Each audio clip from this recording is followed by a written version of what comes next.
Hello and welcome to episode 37 of Inherited Will, a One Piece podcast.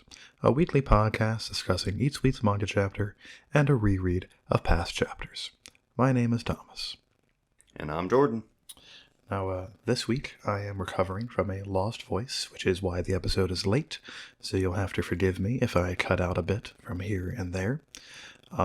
Additionally, this week we do have a new SBS to talk about, so look forward to that in between the discussion and the reread.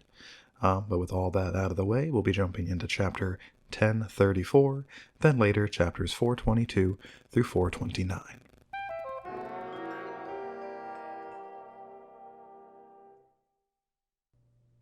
I feel like there's a lot going on this front cover, but also there's a lot going on in the chapter, so I'm like hesitant to spend a lot of time here.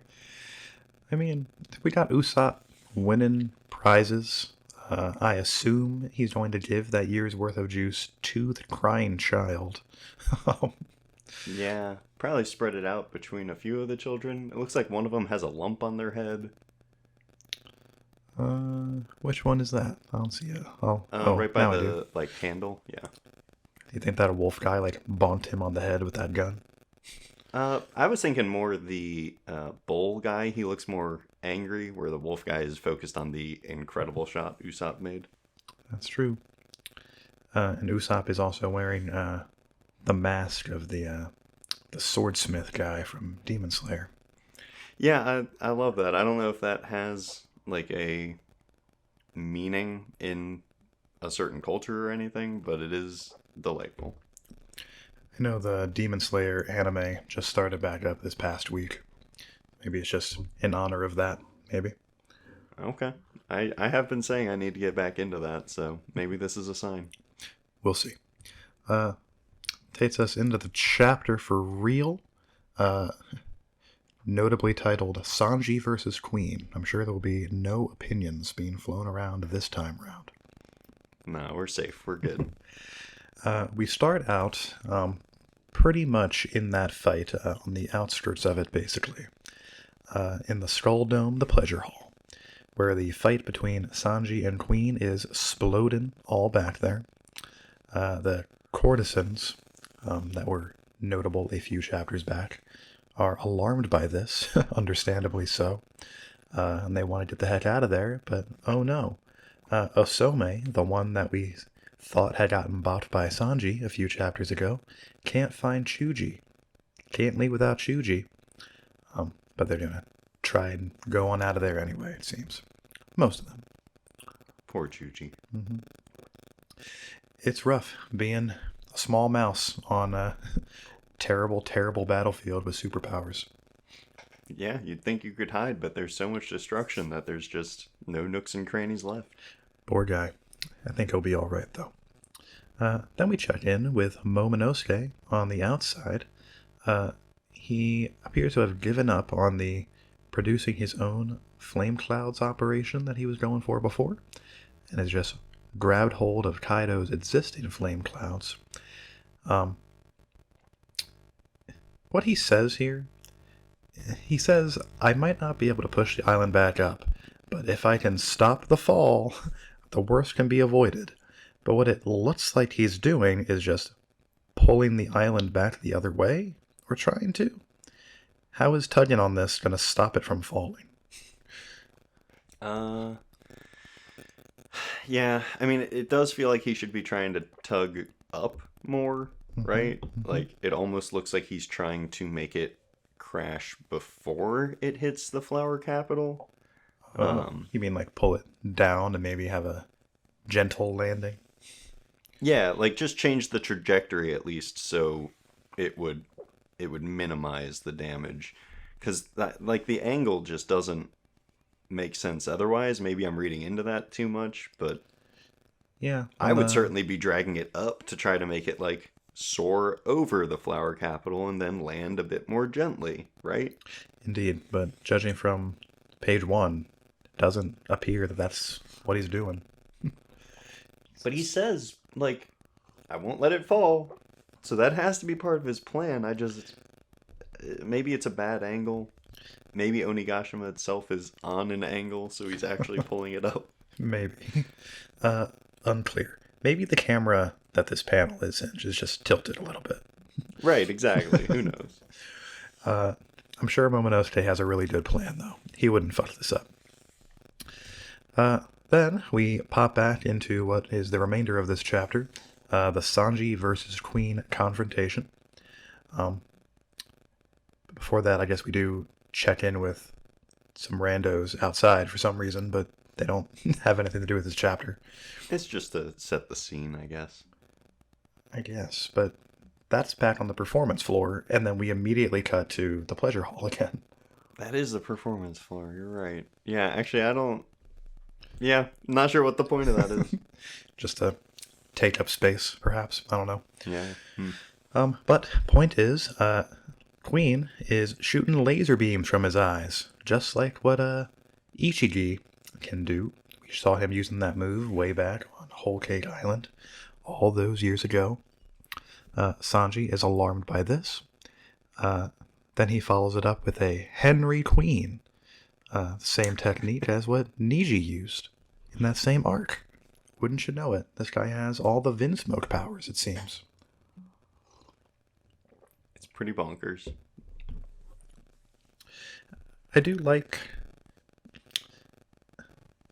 I'm going to say overall I do like this, because I was kind of disappointed back on Whole Cake Island that Sanji never got the opportunity to put his brothers in their place. I understand that isn't what that arc was about, but they were real tools, and I would have liked to see them get bopped, specifically by Sanji. And this is, in a way, Sanji proving that he can overcome their abilities. So, I suppose this is a fine replacement for that. Possibly even an upgraded version of their abilities, right? Like, Yeah, could be. I would suspect that Queen at least tinkered with them a little bit to make them his own. But regardless, yeah, it's a little bit of justification. It feels good. Now, in that arc, I don't think any of the three Vinsmoke brothers tried to defeat, like, a high-tier guy like Katakuri, for example, by themselves, or as a group, I mean. I think Ichigi, we saw, got bopped by Katakuri pretty easily in a one-on-one confrontation. And if we make the assumption that Queen is, give or take, roughly on par with Katakuri, that would make Queen handily above any of the Germa guys. So the fact that Sanji can beat this man, of course, means he's considerably buffer than any one of them. But I have a hard time believing that, just imagining that even the three Vinsmoke bros together could have beaten Queen. So, in my head at least, Sanji bops all three of his bros. Definitely in one-on-one. I guess it would kind of depend on their teamwork in my mind, for both against Sanji and against Queen. Like, Yeah, that's true. Queen hasn't been able to, like, pull out all of these moves at the same time that we've seen. So, like, yeah, if their teamwork was really on point, I could see them potentially surprising these guys, but it would still be tough. Indeed. And if, like, their regeneration is as good as Sanji's, then could give him a run for his money. But if that's the case, then, like, they should have just teamed up on any of Big Mom's commanders.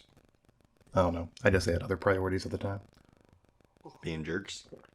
Yes, that and getting the heck out of there. Yeah. But gets hit by the Henry Blazer. Sanji is zapped for a hot second.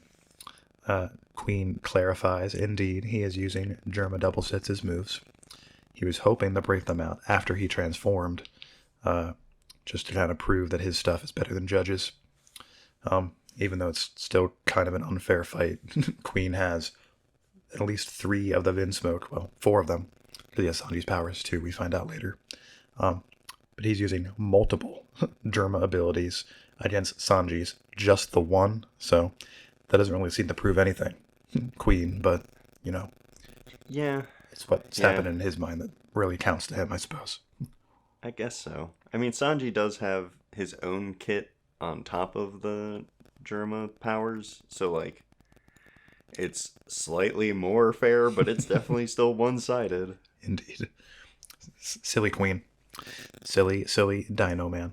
Sanji doesn't care about his grudge, his weird thing he has going on with Judge. So shouts at him a little bit. But oh no, he gets caught by a robo hand.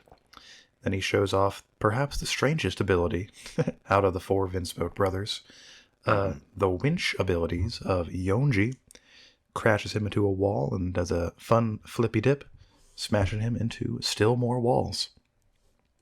Now, how did Queen already research and test all of Germa's science? Like, how did he acquire such specific knowledge about all of the brothers, even Sanji?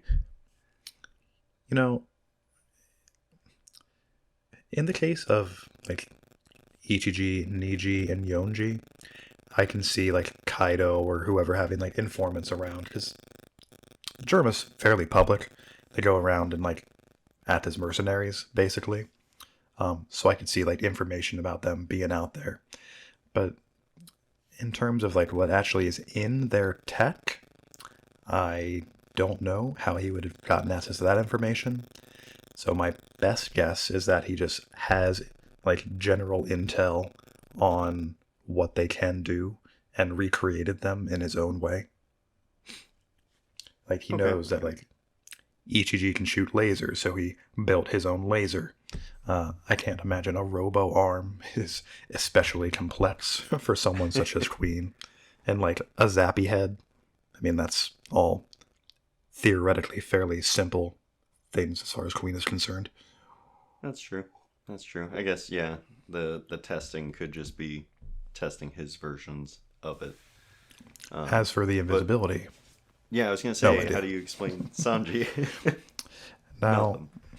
I really can't. I mean, like, we know that Germa and the boys are like comic book characters too. So maybe he just read the comic or got somebody who knew about the comic to tell him and figured, all right, if Judge can do that in fiction, I suppose it exists in reality too. And he just does it. Wizard magic. Yeah, I guess so. I do think Queen should have named his move the Winch Guillo-Queen, but whatever. I'm not sure how that would have played in Japanese, but indeed, In English, it's pretty good. I like it a lot. Sanji, though, crashed big time through quite a few walls. Does look like it's actually damaging him to be blasted through those walls because he's like bleeding from the mouth and nose. So that's a little bit strange that his durability is like less than a wall, basically. But or Well, it's a lot of wall, as you see on the yeah, that's next true. page. Like, I don't know. I could see it reaching a limit, but also fairly small amount of blood, and then Yeah, it's gets pretty up minor. and is pretty fine. Sanji breaks free of the robo hand, though, by kicking it with a red hot foot, cleaves his robo arm right on off. He should have done that from the start. Yeah, really. Genuinely should have just done that when they first started fighting, and bam, boom, problem solved. Easy. Sanji cleaves off that hand, falls on the ground. Poor guy, he's huffing and puffing a little bit. Sanji gives Queen basically a final warning. Don't say their names. To which Queen responds, oh, there's no such thing as freedom of speech anymore, which is pretty rich coming from like one of the three main executives of like the dictator of this island. But, you know, Yeah, please I complain love about it. rights. It is very goofy, very fitting of the character. Queen has been like very formidable as far as opponents go, and like decently funny. So he's okay in my book. Indeed. So I far, mean, I hate him, but well, good sure, character. but definitely the most interesting out of the three Kaido guys so far. Maybe Yeah, Queen I will, can't believe it. Or maybe Kane will be slightly more interesting once we actually get some details on what's going on with that man, but I don't know. His personality is lacking to me. Like, Queen has tie-ins with Judge and is a mad scientist and is a goofball and dances and he's got a mustache. he's got a mustache. Yeah. Indeed. That's something that neither Jack nor Kane can attend to, so. I don't even count Jack. He's so boring. Yeah, poor guy. He was so intimidating when he first showed up, and then he just got punked on at every opportunity after that. Oh boy, poor guy. But Sanji lands a big old kick on Queen's midsection, knocks him down, and tossed him back for a hot second. Apparently, Sanji's strategy for a little bit has just been kind of whittled him down with great big attacks, and it's working out. Queen is starting to be worn down. Well, yeah. I mean, Queen tries to throw it right back, like, you're tired too. I know you are. And Pretty Sanji's much. just like, yeah, so what? Whatever. This is nothing new for me. I'm always in this situation. Pretty much. But Queen has an ultra secret super weapon. He also has the ability to turn invisible. Wowzers. And he does exactly that, pulling out the stealth black ability of the Germa. Sanji, totally nonplussed by this. She's like, oh, that move too, huh? And then also disappears. Yeah, pretty badass. Queen extremely surprised by this. But Queen says here, and the sound effect here, I suppose, also supports it, that Sanji has not really turned invisible like he has. He just appears invisible because he's moving so dang fast. So, I'll get to it later. I mean, okay, cool. You could get into it now. It calls into question whether or not, a few chapters ago when we last saw this fight, whether Sanji was actually turning invisible then, or was he just moving real fast like he is now? Oh, gotcha. That was like a different sound effect. People were theorizing like crazy, like, oh, he can still turn invisible without the raid suit. So, Well, not really. I guess not. Some clarity on this issue would be nice, Oda, but maybe this is him trying to clarify it. Chuji's here to clear everything up. No doubt. He shows up. He just tries to cross through the hallway. Back to Osome, I suppose. Right in front of Queen. Yeah. Teppy teppy, the sound effect says. It's the best one I've ever seen. Osome sees him. He's like, oh, man. There you are, my mouse son. Don't know where those two went, but it was bad here 5 seconds ago, so better hurry on out. And Queen makes a confession in his head. Apparently, Osome, not a big fan of Queen, has turned down his patronage at the brothel a number of times, even earlier today. At the time, giving the excuse that she had a headache. And then Queen basically outright says, I am the one who hit you earlier, presumably while invisible. So Sanji's existential crisis of a few chapters ago was Queen's fault. How fun. Yep. Classic invisible hit on someone to gaslight them into questioning their entire existence. Indeed. Queen out here really playing the 5D chess game. Yeah, thanks, Oda. Really, really almost causing some lasting damage to our boy. Indeed. Fortunately for Sanji, though, the implication here appears to be that although he is invisible, Queen is enormous, and his footsteps are making creaks in the floor, which is what is allowing Sanji to still pinpoint his location. Which, I guess, because that appears to be what is implied here, means that observation hockey cannot actually help you detect somebody who's invisible. At least not in this way, right? Like, I guess there could be more than... Well, obviously there's one more than one way to be invisible in this universe. But yeah, it's quite strange. Good to know, I guess.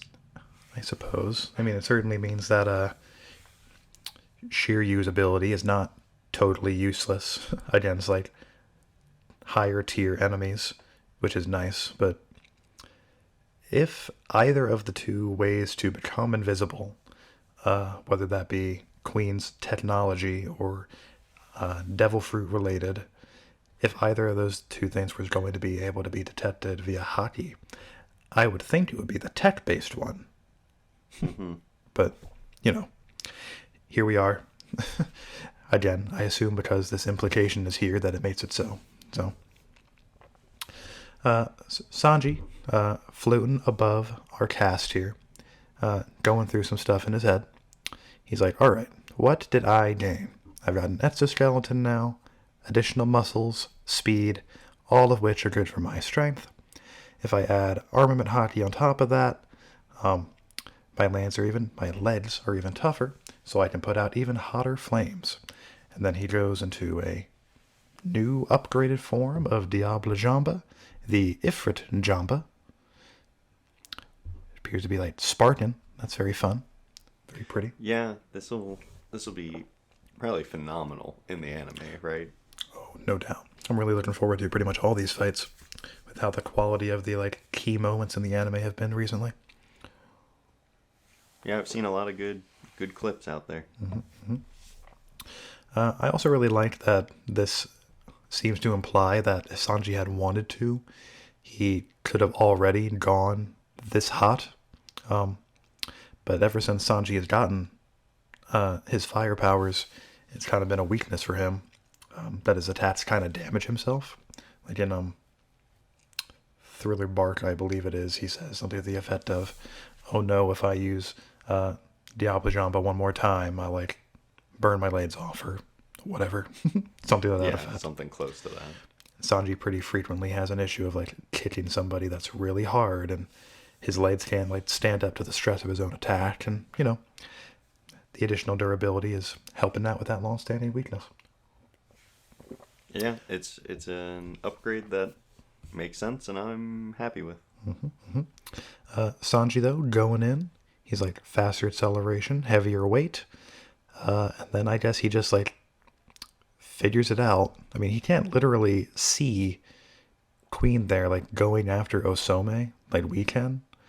Yeah, but there are like dust clouds almost behind Queen, so he's moving at a clip. Yeah, I suppose that's true. Yeah, those footsteps are going to be even louder and easier to pinpoint, Oh, I'm not like concerned that like he knows that Queen is there. It's just strange to me a little bit that he like figures out that he's going to go hit her, and that he already did, based on the sound and the dust clouds. That's our detective, though, man. He takes very little and makes a lot out of it. And like with observation hockey, you can kind of like sense like killing intent, kind of. So maybe you can like feel that he's like going after her. I don't know. But like you said, he's a smart man. He figures out this sort of thing.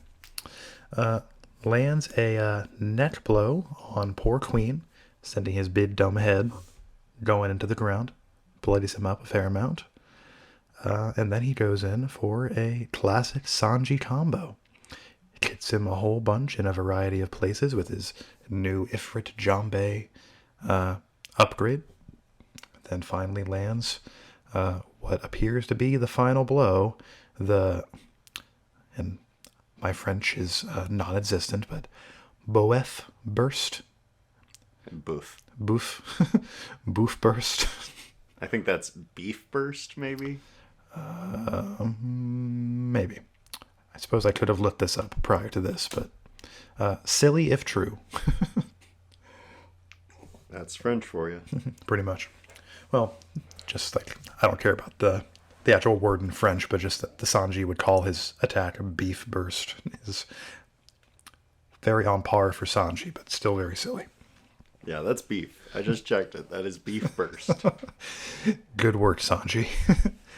You made a good one. Is he referring to his own beefiness? Is he did he hit Queen right in the beef? Nobody knows. A little of column A, a little of column B. I'm fine with both of these options. I love this pose that he's pulling off on the last shot too, though. It's good. I don't know. He's got the spin move right before that. A lot of dynamic little action poses. Yeah, this like whole page is like, I mean, I couldn't tell you if it's like all the same moves prior to the beef burst, of course, but it's all very reminiscent of like when he beat Karubi. He landed all those like combo hits. And then this beef burst move just appears to be an upgraded version of the mutton shot. Yep. Same pose and everything. But like you said, it looks great. I mean... Yeah, the impact lines are really cool. I don't know if we usually get the, like, jagged lightning effects. Is that fresh the Ifrit? That's definitely fresh for Ifrit.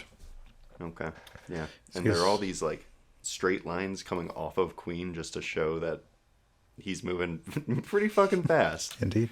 It looks like the explosion smoke is kind of like swirling around where Sanji's foot is centered on. Looks dope. Good stuff. So I guess Sanji like can basically generate heat lightning now. Yeah, like what is this? What does it mean? Is it gonna be a different color? Like, I don't know. It's going to be satisfying, I'm sure, but I want to know how. Indeed. I'll be really looking forward to seeing this in the anime in particular, as I do with all of Sanji's fights, double in particular, but you know. So, Jordan, this sure does feel like the finale to this fight, huh? Is that the vibe you were picking up on? Yeah, we'll need some sort of confirmation, I guess, from the narrator or whatever that Queen is down, like we've gotten for other people. But like, that feels like the next logical thing here. I'm kind of 2 minds about this because you're right. It does feel like the end, right? He got an upgrade. He landed a big attack. Bam, boom, all done. And if it were to end here, I would feel like it was earned. I was concerned for both Zoro and Sanji that we, judging from Sanji in particular's performance in the previous arc, I thought that Oda was going to struggle a bit to be able to justify him being able to beat someone as beefy as Queen. But I think he's done a fine job in that with the exoskeleton upgrades and all the other stuff he got. But it does still seem like there are some loose ends with this Queen Sanji thing. We haven't clarified the nature of Judge and Queen's relationship. We know that they have some sort of rivalry, but we don't know like what the beef is there or what Mads is, what their like team was back in the day. Like I mentioned in brief before, I don't think the raid suit list availability issue has quite been clarified, to my satisfaction at least. And also, Queen has already taken like a few like finisher level attacks from Sanji already. So I don't know. I mean, I feel like we... And Marco, right? Yes, but I just mean like we've gotten like chapters ended with Sanji like blasting Queen away before. I thought you were talking about Queen's durability, not Sanji getting what he deserves. My bad. So again, if it ends here, I suppose that's fine. I would like those things to be clarified at some point, I suppose. But I feel like we might get like maybe one more dedicated Sanji thing. Maybe. I mean, he's been the focus for a few chapters recently, which is delightful, obviously. I don't know if he needs more. I feel like if we were to get more on this, we'd get more about Queen, probably. Like, maybe Sanji will be involved with that, but focused more on Queen. Yeah, maybe Queen actually will go down, and we'll see at the beginning of the next chapter. But, like, as Sanji's walking away, he's like, hey, what's up with you and Judge anyway? And then we'll get, like, a 2-page like tease of like Judge and Queen and Vegapunk back in the day, to be clarified Yeah, later. I could totally see Queen pulling out like, oh, I know the secret to something, whatever, something about your bloodline or where you came from, or just trying to like pull him back in or anger him or something. I don't know. Queen's a weirdo, so anything could happen. But Indeed, he sure we'll is. have to see. He sure is open with information sometimes. Yeah, that's a good way to put it. Can't predict him. But I suppose we will see what happens with that later. Oh, one other thing. It is also very strange that Sanji and Queen wrapped up before the Raizo and Earlobe guy confrontation. Oh man, before we've even checked in on them. Indeed. Very strange, but operating under the assumption that Queen is indeed done, all we really have left is Luffy Kaido, Raizo Earlobes, King Queen, or King and Zoro, and Big Mom, I think. Oh, and the CP0 versus various people down there. And the giant fire, and the numbers. And Drake. Yeah, Drake is wrapped up with the CP0 stuff. Oh, gotcha. Gotcha. Yeah, it'll be real fun. Indeed. Only a little bit left, but no doubt over quite a few chapters. Yeah, and then we got to be getting flashbacks. I'm to something. Yeah. Either King or, well, definitely Kaido in some fashion. They're coming. Yeah. I'd be very surprised if we didn't get something specifically for Kaido, like we did with Big Mom last arc. Just with how much like Kane's past has been like built up to be of relevance to this fight. Kind of feels like we're going to get a Kane flashback too, but we'll see how that goes, I suppose. Yeah, in a few days, maybe. We'll see. Pretty much wraps up this chapter. Now, I don't actually know for sure when the next chapter is coming out. On the Shonen Jump app, it says 5 days, because we're recording on Tuesday in this particular case. But on Manga Plus, it says they're on break, and it won't come out until the 19th. So, guess we'll find out in a few days on Sunday when there is or is not a chapter. Can't wait. Indeed. But that wraps up this chapter. Like I said before, we do have a little news segment to cover this week.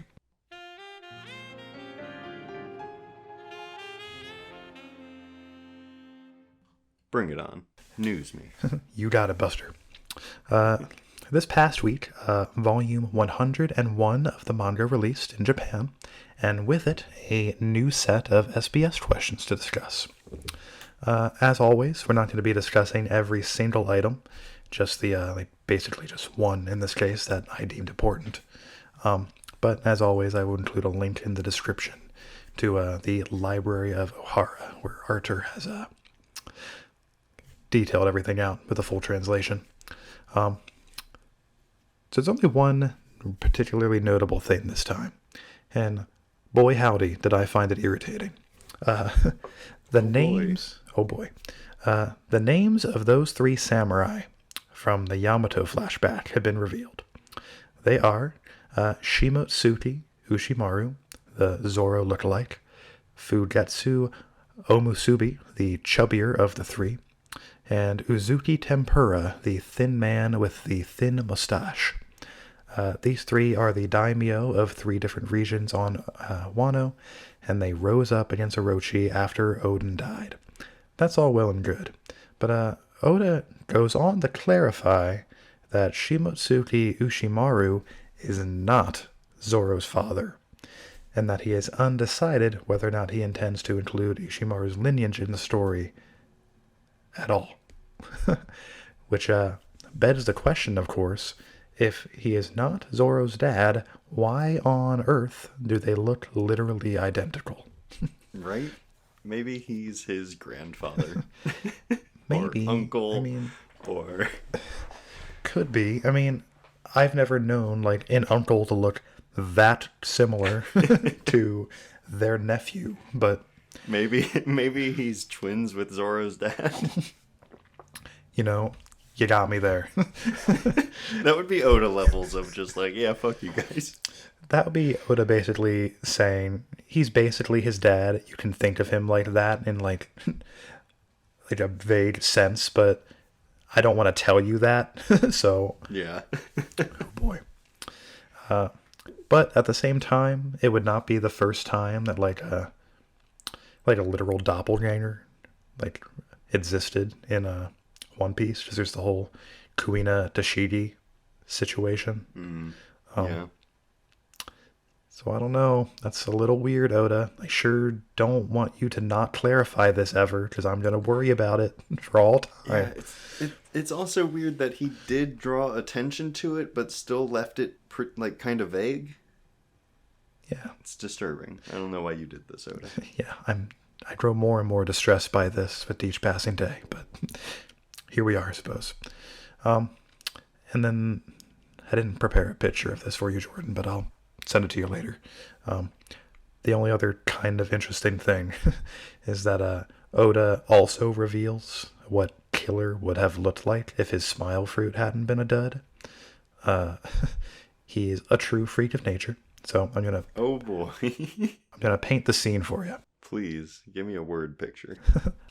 Imagine a full-sized elephant, right?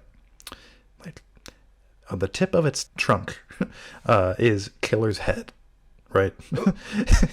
And just sticking out of the side is at least one of Killer's arms. We don't get to see the other side for clarification if his other arm is there, but that's what we're working with here. That would have been a difficult body for his moveset. Indeed. Frankly, this man lucked out that his was a dud. Yeah, you did. Phew. I'll send you a picture of that later. Please. We also got like the names of Shanks' executives that appeared back in Marineford, but like their names aren't important, so who cares? But again, if you want all that detailed information, it'll all be on Archer's website with a link down below.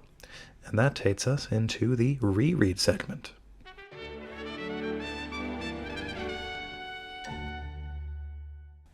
All right. Yeah, like Thomas said, we're doing 422 to 429 this week. This takes us from Rob's backstory to putting the fates of the crew on Mary's back one last time. We start with we're like right back in with Rob and Luffy, and Luffy really, I mean, he proves himself throughout this entire fight, but at this specific part where they're like transitioning to the warships that are nearby, he shows that he could solo take out a warship no problem. Like, he takes out he does a lot of damage with like one move to the front of the ship. He takes out the mast with another. Very impressive. But then he continues to use like his brain a little bit, and he uses Gear Third defensively when Rob is in like his full-on cat form and bites onto him. He moves the air to concentrate where he bit so that he's flung off. And either he has thought about how to use this defensively already, or he's thinking it or figuring it out on the fly, both of which are pretty impressive. Yeah. Maybe he was just like moving like air from like his foot or whatever it was in at the time to his hand, and it just had the cross through his body, and he just lucked out. Right? Yeah. Like I could totally see that happening. Luffy sure did get lucky that that particular warship that he basically destroyed solo wasn't one of the 5 of them that had a vice admiral on it, though. Yeah, that would have been pretty bad news. Indeed. Those guys are pretty beefy, and had they chosen to get involved directly pretty much at all during this entire like 8-chapter chunk, would have been bad news for our boys. Yeah. And I mean, like, these dudes are not only powerful, but extremely rude.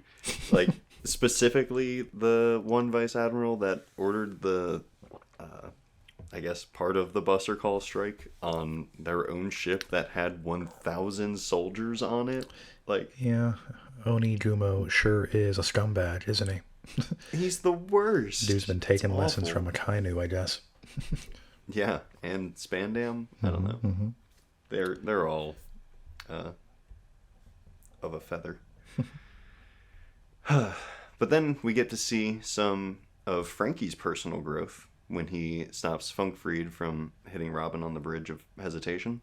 Like, there's the obvious parallel. I think they even show him stopping, or attempting to stop the sea train on, like, the next page. But I do like that right after this, Frankie says, like, he's been dreaming of ways to pay back Spandam. And then he says, like, like this, when he slams an elephant sword on Spandam. I guess that was one of the million ways he thought of to make Spandam pay. Very Yeah, specific.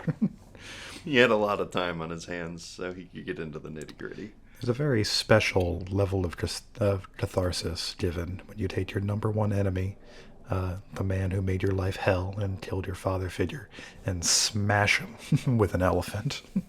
His own elephant. Yeah. Insult to injury. Just good. And I think someone comments later, like, or maybe right then, I don't know, like, you're still alive? And yeah, Spandam is surprisingly well built, it would seem. You can't knock this dude down. He's a tanky man. I mean, he certainly shows all the damage in his face, but still walking around. Yeah, he's got that cage to keep it contained. He's fine. Before we stray too far away from like this literal first chapter, almost the very first thing that happens in this chunk is Zoro, Sanji, and Usopp like trying to get to the Bridge of Hesitation through the underwater passage. Yeah. And the tunnel is already flooding because Rob Lucci cut it earlier, right? In an effort to combat this problem, Zoro attempts to cut through the tunnel, right? But he can't because it's like reinforced steel or something. But wouldn't that have just made it way worse? What was he hoping to accomplish by cutting an additional hole in this underwater passage? Yeah, I mean, unless he was cutting a hole big enough for them to get through, that wouldn't be helpful. And even then, you would still need the whole tunnel to fill up before you could get out of the hole because of the like force of the rushing water. But also maybe Zoro just kind of got lost and tried to break out. Yeah, that was just like he thought the exit was there. Yeah, gotta make your own exit sometimes. Who put like this layer of steel and stone on this door we just came through? That's the only explanation that I will accept. Yeah, this checks Sorry. out, I think. Who boy? So hopping back to Luffy and Rob, Gear Third has run its course for the time being. Luffy is quite small, and Rob gives chase. Like, I'm amazed that this happened. Rob must have stayed in his cat form for too long throughout his life, because he is really taken on some cat tendencies by playing with his prey. Right. I mean, he likes fighting. That's literally the only reason he's in CP9. He likes fighting and killing people. Yeah, but like, he's fought this dude for a while now, and I guess he is a very confident and cocky dude, but his job's on the line, and it is perfectly teed up for him to just take Luffy out. But I guess it literally never crossed his mind that Luffy would still win. I guess. I like that in this little situation, Luffy goes from throwing the biggest punch of all time to maybe the smallest one immediately after. Indeed. It's all about that balance. Tiny baby hands on that man right now. Yeah, really, kind of made Rob angry, but it all works out. And then, yeah, the crew, the rest of the crew, is saved by a beautiful and strong mermaid. Indeed. My favorite out of any of the ones we've seen so far. I can only name like two others, but Kotoro's number one. Yeah, hopefully always will be. She really, really takes care of business here. And has throughout the whole arc. I know we've said it before, but just like a very good character. Low-key MVP of Enies Lobby. Yep. Going in clutch on a variety of occasions. Couldn't have done it without her. Then we're right back into Luffy and Rob. And there's one specific panel where Luffy like open hand blocks finger pistols from Rob. Yeah. I noticed that too. And that is spectacular. His focus and his aim is so dead on to hit the fingers that aren't pointed out while moving at that speed. It's incredible. Had his hand been like literally misplaced in any way, in any direction, he would have lost a finger at least. Yeah. And he saw this move once before this. If I were Rob and like had been at the top of the food chain basically, and being a living legend at like 28, I'd probably be pretty shaken by that. Indeed. Poor guy. Like, yeah, some punk shows up, not exactly like a weakling or anything, but not all that impressive compared to his 6 powers and whatever. And then like an hour later, the rubber band is completely negating some of his fastest and most solid moves. Real existential crisis this man must be going through. Yeah, like, well, and not only does he block, he gets in some counters right then and there. Like, he's doing a good job. He's a good lad. Going toe to toe, basically. Lucci's got him on the ropes, but he's been standing up to him. He makes Rob pull out some of his like desperation moves, I assume. Specifically the 6 King pistol, which is kind of just a punch. I don't know why it's got the pistol in it, but I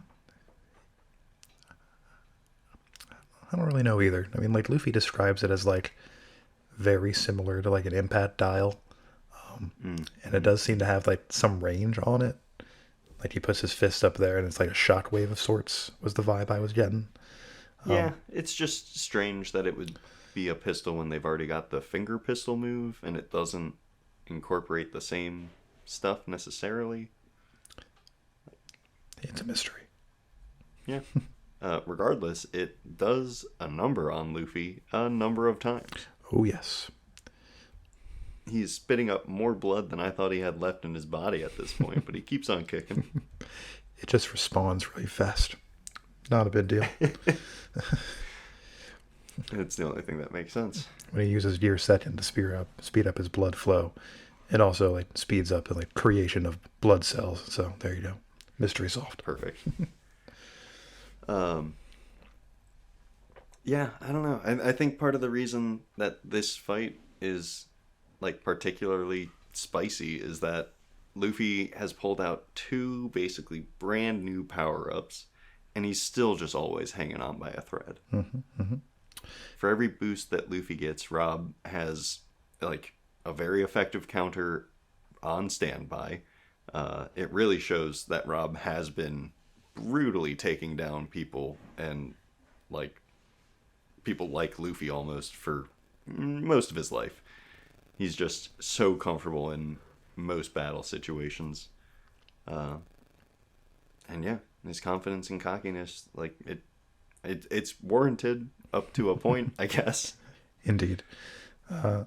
This is like the first guy that I can think of that is able to like stand toe to toe with Luffy, like physically. I think Crocodile was holding his own a little bit when his sand powers like became moot in his fight, but pretty much every person Luffy's fought up until now, he's been like stronger than like in a physical sense, but they've got like weird powers or like a Logia type or what have you.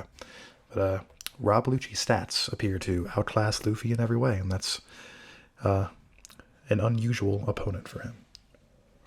Yeah, that helps make this just one of the better fights so far in the series, probably, or at least one of the better Luffy fights. Indeed. People are allowed to have their preferences, of course. No, they're not. Well, our opinions are correct, and that's all there is to it. Great. But yeah, let's talk about Usopp here real quick. When they all first gather on the getaway ship and are, they've been revived, all that, he essentially is rooting for Luffy to escape so they can all flee to safety. Mm-hmm. Not that it would work, right? Like they could not. But he's still trying to get that, I don't know, the coward's way out. And I understand his mindset. I get it. But yeah, I mean, Luffy he hasn't seen Luffy get beaten too much, but he sees him on the ground and like, this is insane. It's got the rest of the crew up against 200 captains, one of which like immediately disintegrates one of Zoro's swords. Yeah, they got some. Like, what if that dude had gotten a hand on Frankie as well? That would have been bad news. Indeed, his entire front half would have just like melted away. He'd be only a butt, just like Tinamon. Oh, dang! Now I'm sad. Yeah. There is a neat little detail right in that little couple panels where that happens, though. Just right after he loses that sword, Yubashiri, on the following page we see Zoro again, but he still has 3 swords because he seems to have stolen one off a Navy guy. He's got like the saber handle. It's neat. Yeah, it's got like a ship's wheel or something on the hilt, right? Mm-hmm, mm-hmm. Yeah, I loved that. That was good to see. Yeah, well then, eventually, Usopp expresses, like, his fear that Luffy might die, and Zoro kind of just says, shut up. Like, no, he won't. What are you thinking? And, yeah, there's the moment where Usopp rips off his mask and yells at Luffy, and that, like, nothing about the fight has changed except for Luffy's attitude. Usopp sees Luffy, who is both his captain and one of the strongest people he's ever met. He's down on the ground, about to give up, and this is a situation that Usopp usually finds himself in and often needs others to, like, help him out of. Mm-hmm, mm-hmm. But here he sort of gets to be the savior. He gets to take on that role for another in his own special way. So it's like, it is a pretty big act of bravery for Usopp, especially like taking off his mask and confronting all of the issues that he has, even though it's minimal still. And also like just straight up challenging Rob to a fight. Yeah, that would not have gone well for him, but still, big step forward for him. And Proud of that little guy. Worked great, There is a little moment here that I think I might have read too much into. When I think it's like right after he takes off his mask and he shouted over to Luffy, he's like, "Don't think I came here for you or anything. We're still not friends," or whatever he says. I'm just showing like a little bit of defiance because he and Luffy had that fight not all that long ago. And then right after that panel, we had a shot of Zoro with like some ellipses, the classic ... as Zoro is considering what is happening. And it could be just Zoro being like, oh, Usopp is like taking off his mask and like being forthright with Luffy for a hot second. But I could also interpret it as him like hearing Usopp being clearly not like any sort of regret for what he said to Luffy before, and like considering that like when we find out later that Zoro has a big problem with them just accepting Usopp back into the crew without an apology. And I think that this might be the moment where that like thought was planted into Zoro's head. Okay, yeah, I can absolutely see that. I like that a lot. Again, I could just be reading too much into that moment, but I can certainly see how it might be interpreted that way. Yeah, and I mean, there's only like 1,000 and some chapters of One Piece, so you really got to read into everything to make sure you get the most out of it. Of course, that's the way I operate. It's the way we all should. Mm-hmm. Then we get to like the finisher that Luffy uses, which is one of the cooler parts of the fight. I love the way that the Gatling builds for 2 pages. Then we get a double spread of the full impact of it hitting Rob, and then another page of follow through just for good measure. Like, so satisfying, very well laid out, impactful, punchy in more ways than one. It going on for as many pages as it did really like drove home just how many blows Luffy was landing there. Yeah, and you get the flashes of like all of the crew members and a lot of the heart-wrenching moments that happened in the arc. It's a nice way to cut in just not necessarily like a recap, but just a reminder of how heightened the emotional state, the emotional like everything is. Oda just wanted to like drive home the point of like how much taking Rob Lucci down means to the characters, and I appreciate it a lot. Yeah, and also how much Luffy is growing. Like he has made sure to put his all into protecting his crewmates, his friends. Like I still think that what Iceberg said to him at the start of this has been weighing on him this whole time, and he's just doing his best to put it into action, and probably does for quite some time until it's just like not even a question, you know? Pretty much. Really taking that man's wise words to heart. Luffy's growing as a leader, and I appreciate that a lot. After a brief little check-in with Zombai and co, we're reminded that the crew isn't quite out of the fire yet, despite their numerous victories.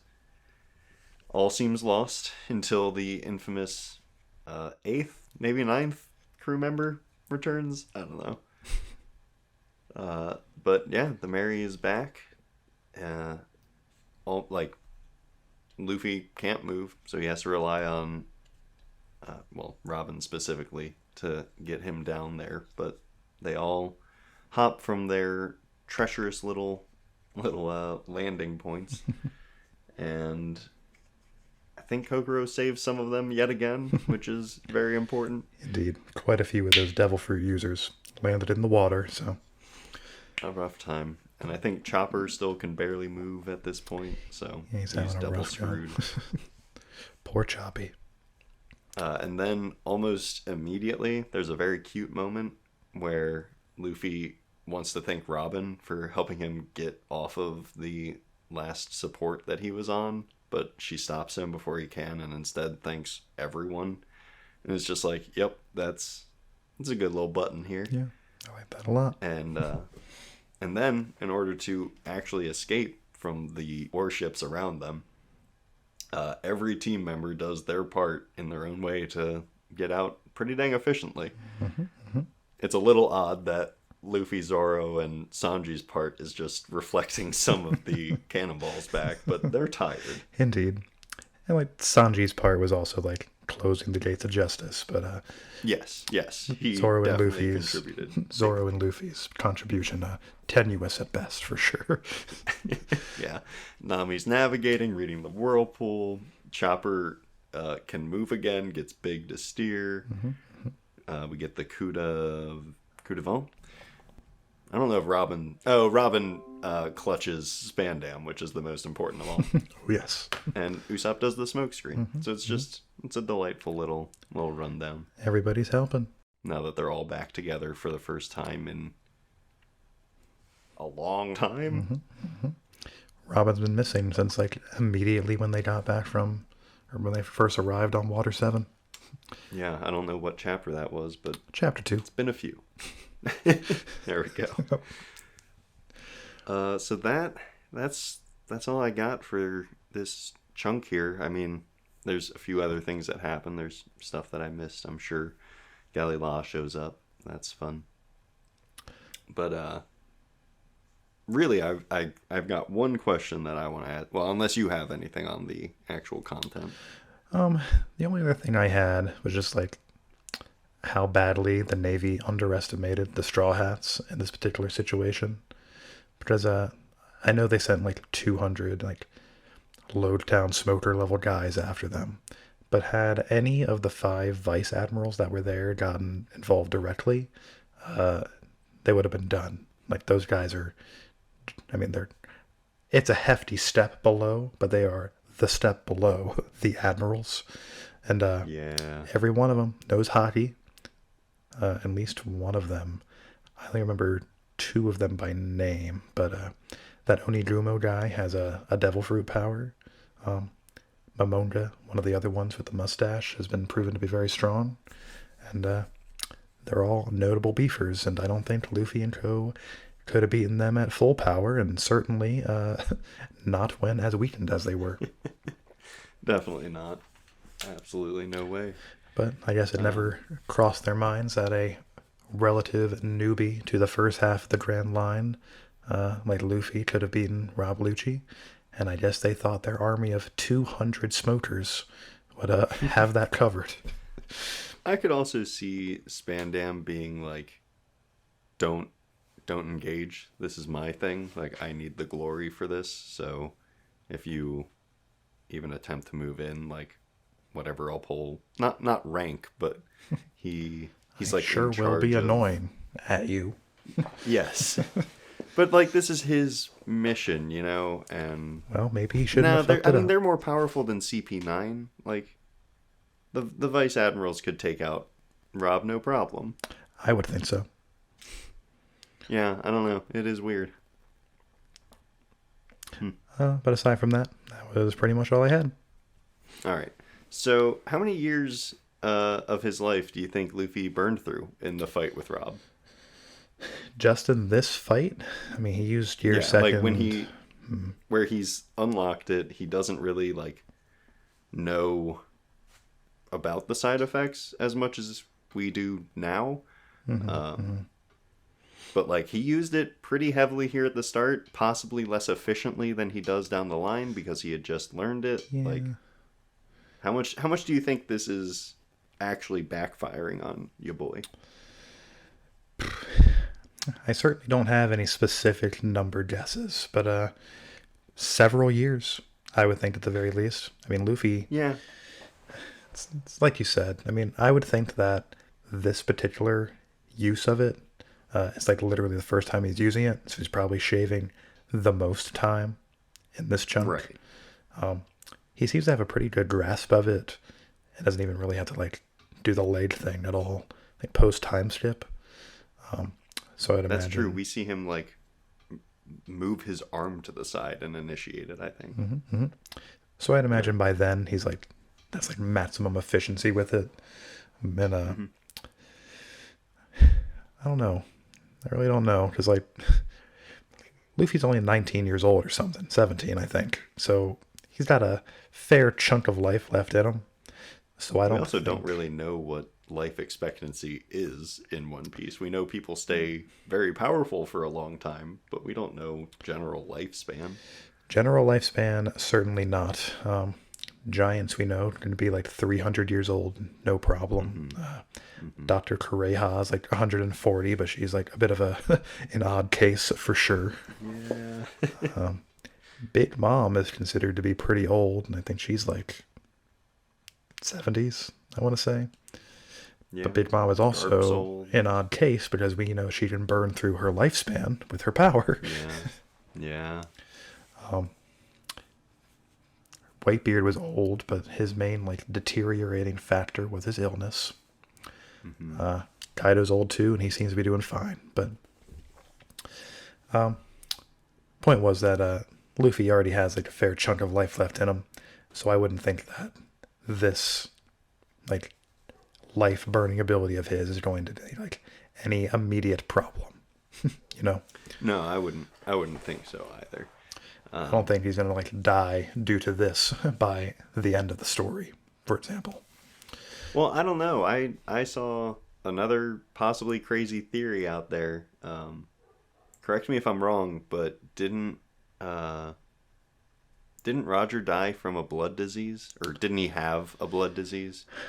I don't remember if it was specifically a blood disease, but yes, he was dying from something already before he gave himself into the Marines.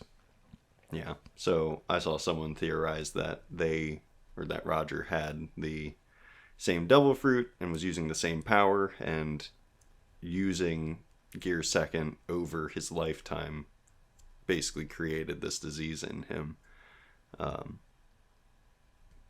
But I mean, there's not really much to go on there. It's just it's just a one connection that someone might have made. I hate the idea that Roger had Luffy's devil fruit, but I do like the potential parallel to Roger having died young. Like, he would have died young anyway had he not been killed by the Marines, but he had a smaller lifespan due to his disease, and Luffy might also die young because of his, Gear Second, etc.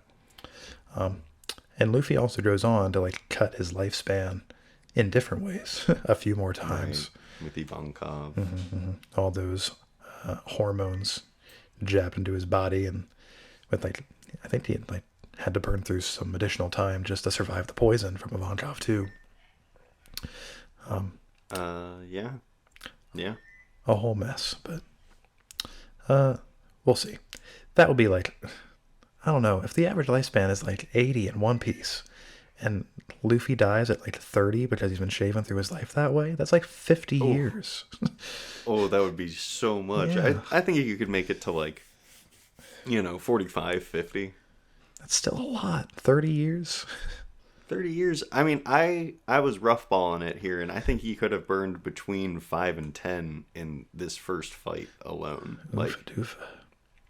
I think he was going pretty buck wild. He didn't know how to control it. It probably took a lot out of him. I don't know if this is ever going to come back, but it is talked about, so I had to think about it, And Lucci does kind of hype it up. He's like, oh, you're burning through your lifespan, and by then he's only used it twice, And then Luffy goes on to use it 100 more times throughout the franchise. And we're just assuming that it gets more efficient as it goes. It does seem that way, but it would make sense for it to get that way, but also well, A, it's a manga, so whatever. But B, I don't remember my other point. Never mind. I made a joke and I lost it. There is no B. He never said that. Yeah. Yeah. Poor guy. Getting more powerful at the cost of his own life. It's rough out there. Yeah. And then for bits, I guess I kind of forgot about it or didn't prioritize it. I wrote down 1. So I wrote down 2, one of which we already covered. So there we go. Perfect. The one that I have is there's a shot of Usopp using his chalkboard and fingernails combo move against the Marine captains. That's his killer attack. Yeah. Oh, yeah. Pull out the splinter or whatever. It's a good thing that he swapped out for Sojikin there, because that's not a very hero-like move. So no. I'm sure he saved their butts. Not very Sniper King. Then mine was Sanji's existential breakdown over Kokoro being a mermaid. Oh, yeah. Yeah, that was good. Man was really on the brink from that alone. She hasn't said it yet. Don't ruin my hope. Yeah. Poor guy. Rough out there. But his dream comes true eventually. So hang in there, Sanji. In a big, big way. Indeed. And the only other one I had was Zoro and Sanji deciding in an instant, presumably without speaking, to use Luffy's body as a slingshot to throw back those 2 cannonballs. Then they're... It's like they've done it 100 times before, and then the peace signs with the deadpan faces afterwards. Classic V for victory. Yeah. And then Usopp says, you two suck. Or something along those lines. Yeah. Pretty good. Indeed. Good stuff. The crew is back together, and immediately the hijinks happen. Quite so. It made me very happy. A lovely way to cap off this arc. Yeah. Again, don't know if there's going to be a break next week. My guess is yes, but we'll find out when you guys do, I suppose. Feel free to send in your thoughts on this chapter via email to inheritedwillpodcasts@gmail.com, on Twitter to inherited_will, or in a comment on the platform of your choosing. As always, thanks for listening. Till next time. Goodbye.